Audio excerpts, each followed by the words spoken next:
Supreme কোর্টের appeal বিভাগের সাবেক বিচারপতি AHM শামসুদ্দিন চৌধুরী মানিককে গ্রেপ্তারের পর আদালতে নেওয়া হয়েছে। শনিবার বিকেল 4টা 10 মিনিটে সিলেটের জুডিশিয়াল ম্যাজিস্ট্রেট 1 আলমগীর হোসেনের আদালতে তাকে হাজির করা হয়। এ সময় সেখানে কয়েকজন লোক তার উপর ডিম ও জুতা ছুঁড়ে মারেন। পরে কঠোর নিরাপত্তার মধ্য দিয়ে তাকে আদালতের ভেতর নেওয়া হয়। সিলেট জেলা আইনজীবী সমিতির সদস্য অ্যাডভোকেট হুমায়ুন কবির শামীম জানান, সাবেক বিচারপতি মানিককে আদালতে তোলার সময় অনেকে তার দিকে ডিম ও জুতা নিক্ষেপ করেন। এই সময় কয়েকজন হামলার চেষ্টাও করে। পরে কঠোর নিরাপত্তা দিয়ে তাকে আদালতে নিয়ে যায় police. Court inspector Jamshed Alam জানান, 54 ধারা আটক দেখিয়ে বিচারপতি মানিককে সিলেট কেন্দ্রীয় কারাগারে পাঠানো হয়েছে। কিছু উত্তেজিত জনতা তার উপর আক্রমণ করতে চাইলে কড়া নিরাপত্তায় তাকে কারাগারে পাঠানো হয়।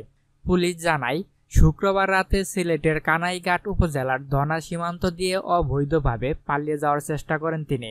এ সময় একজন সীমান্ত দিয়ে পালিয়ে যাওয়ার খবরটি বিজিবিকে জানায়। শনিবার ভোরে ধনা সীমান্তের বিজিবি ক্যাম্পের সদস্যরা গিয়ে তাকে আটক করে কানাইঘাট পুলিশের হাতে তুলে দেন।